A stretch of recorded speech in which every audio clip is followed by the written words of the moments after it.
Ads లేకుండా latest episode చూడండి. రాధిక ఇంట్లో ఉన్నంతసేపు ఇంట్లో ఏదో ఒక తెలియని కళ కనిపించింది. ఇల్లంతా సంతోషంతో నిండిపోయినట్టు ఒక పండగలా సందడిగా ఉంది. రాధిక వెళ్ళిపోగానే ఆ కళ సంతోషం ఏమీ కనిపించట్లేదు. ఇల్లంతా ఏదో కోల్పోయినట్టు అనిపిస్తోంది. అంతా శూన్యంలా కనిపిస్తోంది.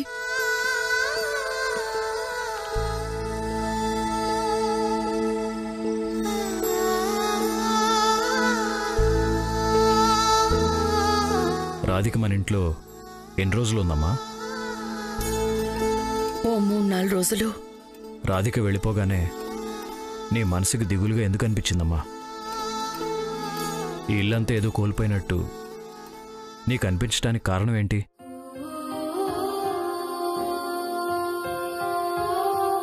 తన మాట తీరు, మంచితనం నన్ను ఆకట్టుకున్నాయి. అందరినీ సొంత వాళ్లలా చూసే తన ఆప్యాయత నా మనసుని తాకింది. అన్నిటికీ మించి కల్మషం లేని తన మనసు. రాధిక మనింట్లో మనిషి, మన సొంత మనిషిలా అనిపించిందే తప్ప బయట నుంచొచ్చిన పరాయి పిల్లలా అనిపించలేదు. అందుకే రాధిక ఇంట్లోంచి వెళ్ళిపోగానే నా మనసుకి తెలియకుండా బాధొచ్చేసింది. రాధికకి ఇంటితో కేవలం 3 రోజుల అనుబంధం. కానీ పల్లవితో నాది 3 ముళ్ల బంధం, 5 ఏళ్ల ప్రేమ బంధం, కలలు కన్న 100 ఏళ్ల జీవితం. అలా వచ్చి ఇలా వెళ్ళిపోయిన రాధిక గురించి నువ్వు ఎంత బాధపడుతుంటే, నాతో 7 అడుగులు నడిచిన పల్లవి గురించి నాకెంత బాధ ఉంటుందమ్మా?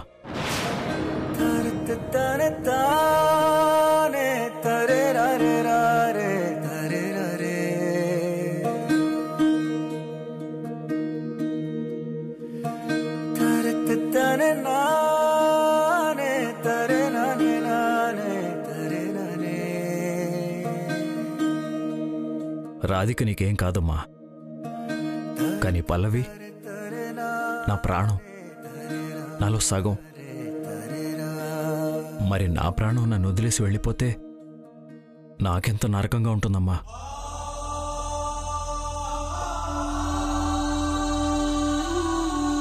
ఇప్పటికైనా అర్థమైందమ్మా, మనకిష్టమైన వాళ్ళు మనల్ని వదిలేసి వెళ్ళిపోయినా ఆ బాధ మనల్ని వదిలేసి వెళ్ళిపోదని. వాళ్ళ గుర్తులు, జ్ఞాపకాలు ప్రతి క్షణం మనతోనే ఉంటాయి, మనల్ని వెంటాడుతూనే ఉంటాయి. ఆ జ్ఞాపకాల తాలూకు బాధ ఎంత నరకంగా ఉంటుందో నీకు అర్థమైందా? తల్లి మనసులో బాధని నేను తెలుసుకోకుండా పోతున్నానని నువ్వెప్పుడూ బాధపడుతూనే ఉంటావు కదా. మరి నీ కొడుకు మనసులో పల్లవి తాలూకు బాధ ఎంత ఉందో నీకు ఇప్పటికైనా అర్థమైందా? నీకు అర్థమైతే నా మనసులో మోస్తున్న విషాదాన్ని నువ్వు అర్థం చేసుకుంటే ఇంకెప్పుడు నాకు పెళ్లి ప్రయత్నాలు చేయకమ్మా.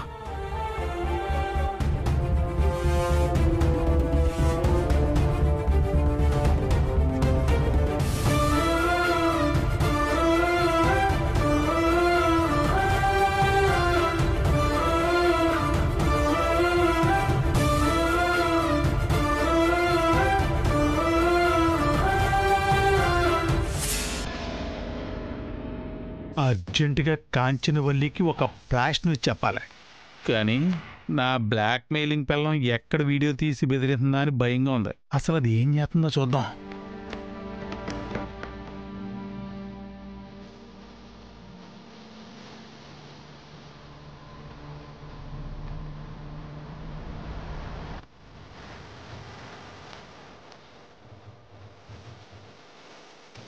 అమ్మయ్య, ఏది నిద్రపోతుంటే పక్కలో పిడుగు పన్నే లేవదాం. ఇక మనం వానొస్తే బ్రాందీ, వాన రాకపోతే విసికి అన్నట్టు విచ్చలవిడిగా ఫోన్ వాడుకోవచ్చు.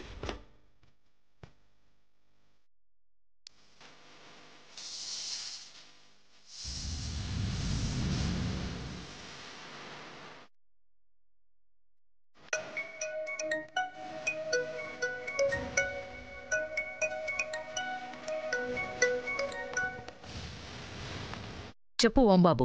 ఆ పిల్ల రాధిక ఈ రోజు ఇక్కడి నుంచి వాళ్ళ ఇంటికి వెళ్ళిపోయింది. కానీ మా అక్కేమో ఏదో సొంత కోళ్ళు వెళ్ళిపోయినంతగా కుమిలిపోతుంది వదినే. మీ అక్క కొడుక్కి పెళ్లి చెయ్యలేక జీవితాంతం అలా కుమిలిపోతూనే ఉంటుంది ఓంబాబు. ఏంటి కుమిలిపోయేది కమిలిపోయేది? ఇప్పుడు నేను చెప్పే విషయం అంటే నువ్వు సాగుతో గ్రైండర్లో పిండిలో నలిగిపోతావు వదినే. ఏంటా విషయం? రాజా, మా అక్క వాళ్ళకని చూస్తుంటే రేపే రాధికి ఇంటికి వెళ్ళిపోయి పెళ్లి కన్ఫర్మ్ చేసేలా ఉంది రాజా. మీ అక్క ధర్మావతి కాదు కదా, స్వయంగా ఆ దేవుడే దిగొచ్చినా సరే రాధిక కార్తీక్ కృష్ణకి పెళ్ళాం కాదు, కానివ్వను. ఓకే రాజా, ఈ విషయంలో మా అక్క అడుగుల్ని నీకు ఎప్పటికప్పుడు ఫ్లాష్ న్యూస్ లో పంపిస్తా రాజా. నువ్వు మంత్ర తంత్ర ఓయుక్తులు రెడీ చేసుకో రాజా. ఉంటాను రాజా, ఓవర్.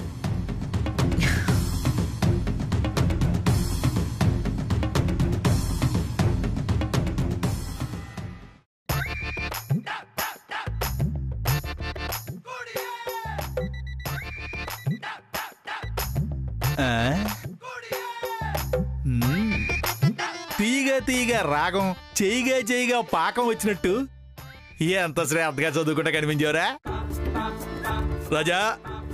తండ్రిగా నాకు చాలా గర్వంగా ఉంది రాజా. నువ్వెప్పుడు ఇలాగే చదువుకోవాలి రాజా. ఓకేనా రాజా? అలాగే నాన్నారు. ఒక్క నిమిషం. ఏంటి నాన్న?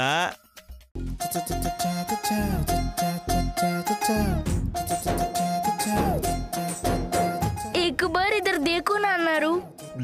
ఆ పిల్ల రాధిక ఈ రోజు ఇక్కడి నుంచి వాళ్ళ ఇంటికి వెళ్ళిపోయింది. కానీ మా అక్కేమో ఏదో సొంత కోళ్ళు వెళ్ళిపోయినంతగా కుమిలిపోతుంది. ఇప్పుడు నేను చెప్పే విషయం అంటే నువ్వు సాగుతో అమ్మనా అమ్మమ్మ.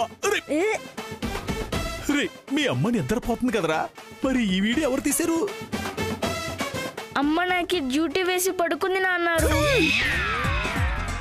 ఎక్కడైనా గ్రహాలు పగపడతాయి, కానీ నాకు మాత్రం నా పెళ్ళం కన్న కొడుకు పగపట్టి తిరుగుతున్నారేంట్రా? రే, మీ డిమాండ్స్ ఏంట్రా? అమ్మకి 5,000, నాకు 6,000 ఆన్లైన్ లో పంపించండి. ఏంట్రా, మీ అమ్మకి 5 నీకు 6? అవునా అన్నారు. ఫోన్ అమ్మదే అయినా ఈ వీడియో షూటింగ్ కి ఎక్కువ కష్టపడింది నేనే. త్వరగా డబ్బులు పంపించండి నా అన్నారు. రేపు స్కూల్లో ఐస్ క్రీమ్ పార్టీ ఇస్తానని ఛాలెంజ్ చేశాను. నిద్ర వస్తుంది నా అన్నారు. గుడ్ నైట్ అమ్మా. రాజా, సీన్ స్టార్టింగ్ లో ఆనందంతో ఎగరడం, ఎండింగ్ లో బురదలో పడడం నా బతుకు కామెడీ అయిపోయింది రాజా. చి.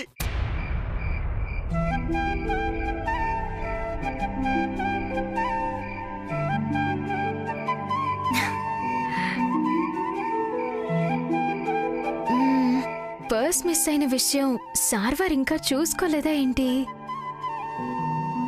లేదంటే పర్సులో ఇంపార్టెంట్ వస్తువులేమీ లేవులే అని లైట్ తీసుకున్నారా ఏంటి?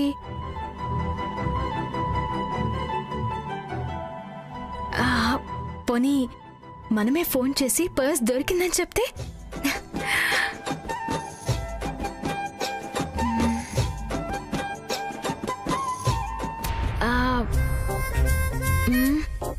అమ్మో వద్దులే. అసలుకి పోలీసు ఆవలిస్తే పేగులు లెక్క పెట్టినట్టు నేనే పర్స్ కొట్టేశానని కనిపెట్టే ప్రమాదం ఉంది. తొందరపడి ఒక కోయిల ముందే కూసినట్టు ఇలాంటి సాహసం జోలికి వెళ్ళకుంటేనే మంచిది.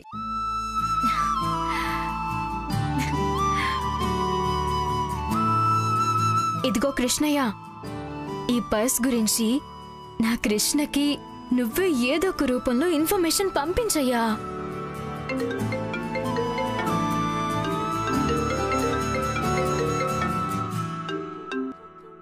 నమస్తే సార్. చెప్పు నారాయణ. ఆర్ట్ గ్యాలరీ అయిన అడ్రస్ పంపిస్తే ఫాలో చేస్తాను సార్. ఇక్కడే ఇక్కడ ఉండాలి. అతని విజిటింగ్ కార్డు పర్స్లో ఉంది. నేను ఇప్పుడే వాట్సాప్ చేస్తాను. అలాగే సార్.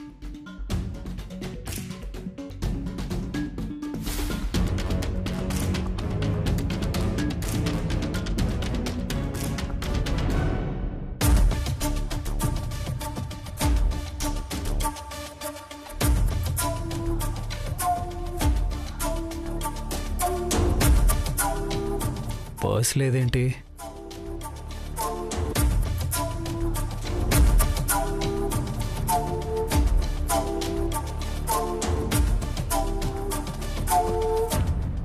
ఆ పర్స్లో పల్లవి ఫోటో ఉంది.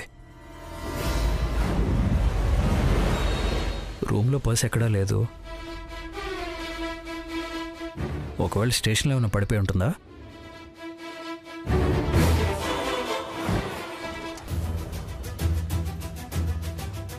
చెప్పండి సార్.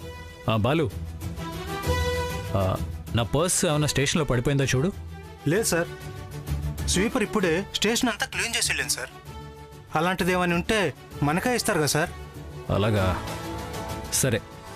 ఒకవేళ నాకు పర్స్ కనిపిస్తే కాల్ చేయి. అలాగే సార్.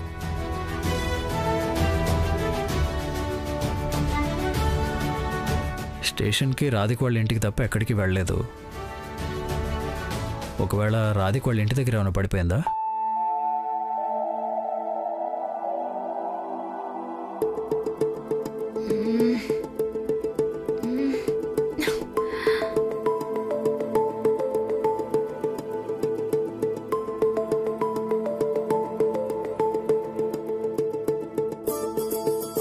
ఇదిగో సార్ వారు, మీ ఫోన్ కోసం ఎదురు చూడలేక చచ్చిపోతున్నాను స్వామి. సార్ వారు ఫోన్ చేయట్లేదేంటి?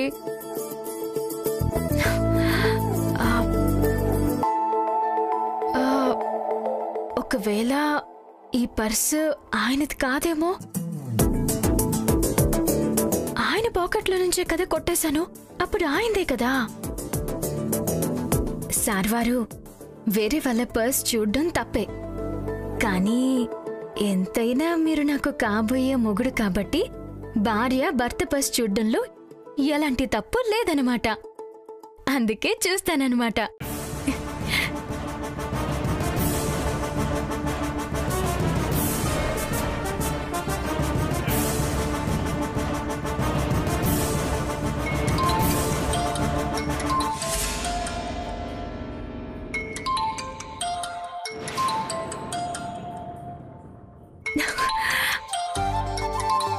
సార్ వారు, ఏంటి సార్ వారు ఇంత అర్ధరాత్రి టైంలో ఫోన్ చేశారు? ఇది అసలుకే ముగ్గురు ఆడ లేడీస్ ఉండే ఇల్లు. మీరు ఇలా అర్ధరాత్రి ఫోన్ చేస్తే చూసేవాళ్ళు ఏమనుకుంటారో చెప్పండి. టైం 8 కదా అయింది, అర్ధరాత్రి అంటావేంటి? అంటే మా కాలనీ వాళ్ళంతా 6 గంటలకే నిద్రపోతారు. నేను ఎప్పుడో నిద్రపోయాను. సడన్ గా మెలకు రాగానే అర్ధరాత్రిలా అనిపించింది. సర్లేండి, ఈ టైంలో మీరు నా కోసం ఎందుకు ఫోన్ చేశారో చెప్పండి. యాక్చువల్గా నా పర్స్ మిస్ అయింది.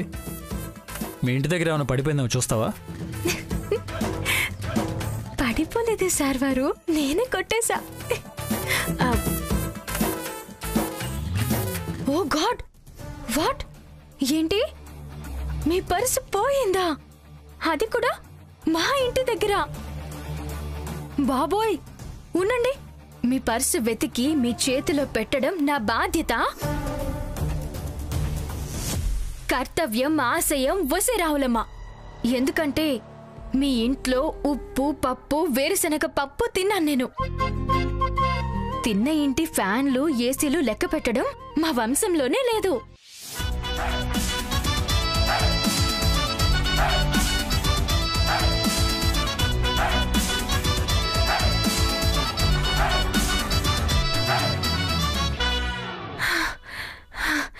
సార్ వారు, కష్టపడి వెతుకుతున్నాను. కాళ్ళ సౌండ్ విన్నారా?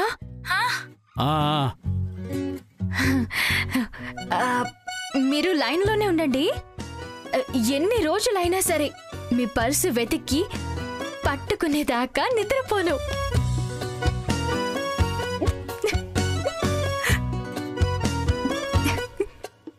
సార్ వారు సినిమాలు చూడరు అనుకుంటా.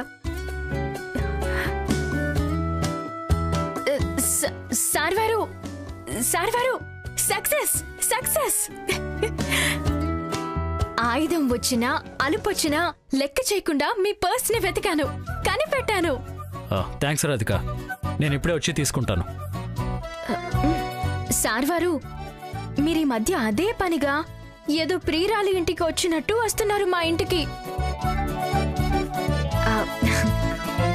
వీధిలో వాళ్ళు ఇప్పటికే చెవులు ముక్కులు కొరుక్కుంటున్నారు. సారీ, అయితే కానిస్టేబుల్ పంపిస్తాను.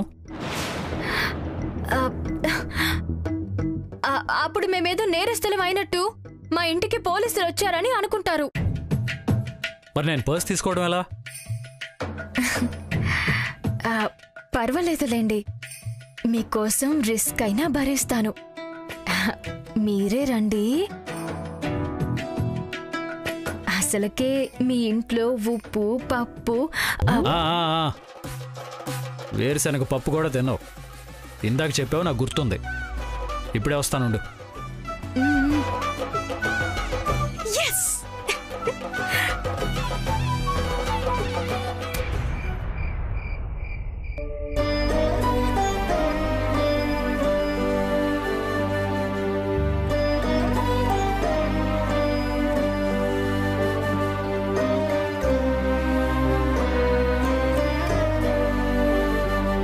తల్లి మనసులో బాధని నేను తెలుసుకోకుండా పోతున్నానని నువ్వెప్పుడు బాధపడుతూనే ఉంటావు కదా. మరి నీ కొడుకు మనసులో పల్లవి తాలూకు బాధ ఎంత ఉందో నీకు ఇప్పటికైనా అర్థమైందా? నీకు అర్థమైతే నా మనసులో మోస్తున్న విషాదాన్ని నువ్వు అర్థం చేసుకుంటే ఇంకెప్పుడు నాకు పెళ్లి ప్రయత్నాలు చేయకమ్మా. ఒక అబ్బాయి ఈ గుండెని తెగ డిస్టర్బ్ చేస్తున్నాడు.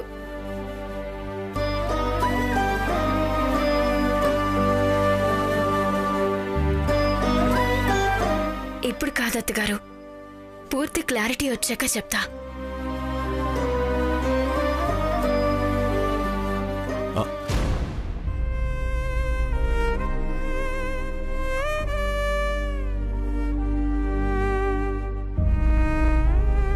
రాధిక గురించిన ఆలోచన? అవునండి. ఏ క్షణమైతే దేవుడి గుళ్ళో రాధిక ఫోటో కనిపించిందో ఆ క్షణమే తను మన కార్తీక్ భార్య అనుకున్నాను. అది సాక్షాత్తు ఆ దైవ నిర్ణయమే అనుకున్నాను. కానీ ఆ అమ్మాయి మనసులో ఒక అబ్బాయి ఉన్నాడు అని చెప్పడాన్ని ఇప్పటికీ నమ్మలేకపోతున్నానండి. రాధికే స్వయంగా చెప్పినప్పుడు నమ్మక తప్పద్దర్మా.